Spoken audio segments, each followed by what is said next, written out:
House, apartment for rent, pinapaupahang bahay. Hello everyone, kamusta kayong lahat? Para sa mga naghahanap ng house and apartment for rent, bagong malilipatang pinapaupahang bahay, para sa inyo po itong video at information na i-share ko. Yes guys, ito po yung open and vacant and ready for occupancy na house apartment for rent. Ito po ay townhouse up and down. Very spacious with 2 bedrooms and 1 bathroom. May sariling metro ng kuryente at tubig. Nakatiles na rin ang flooring. Bagong pintura. Malapit sa highway. May malapit na school at market. It's inside subdivision, good community and flood-free location. Yes, store. Yes, pwedeng magtindahan. Yes, kids. Yes, pets allowed, and yes, parking. Street parking only sa harapan ng bahay, pwede mag-park ng sasakyan.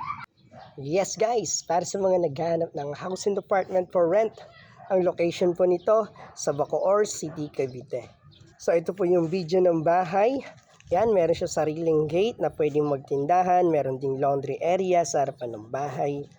Napakalapit na sa mga mall, walking distance lang mula sa highway, very accessible. Maganda yung bahay at maganda rin ang location. Ito po yung house apartment for rent located in Bacoor City, Cavite. Ito naman yung kanyang sala at living room. Very spacious na up and down na bahay. May provision na rin para sa window type na aircon. Yes ma'am, yes sir.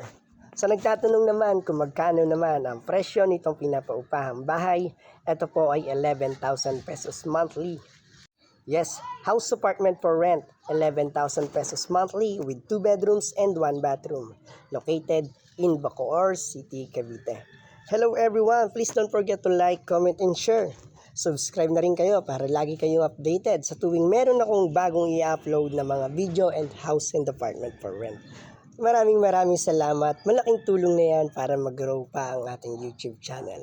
So guys, ulit, ito yung vacant and ready for occupancy na house apartment for rent, na townhouse with 2 bedrooms and 1 bathroom, 11,000 pesos monthly, location, Bacoor City, Cavite. Para sa iba pang mga detalye, at para sa iba pang mga bahay, gagawa na lang po natin ng iba pang video, yung iba pang mga units. Marami pa po ako sa inyong isi-share ng mga details and information about sa ating mga nabibisit at nalolocate na vacant and ready for occupancy na house apartment. Kaya welcome dito sa ating YouTube channel. Please don't forget to like, comment, and share. Maraming salamat po.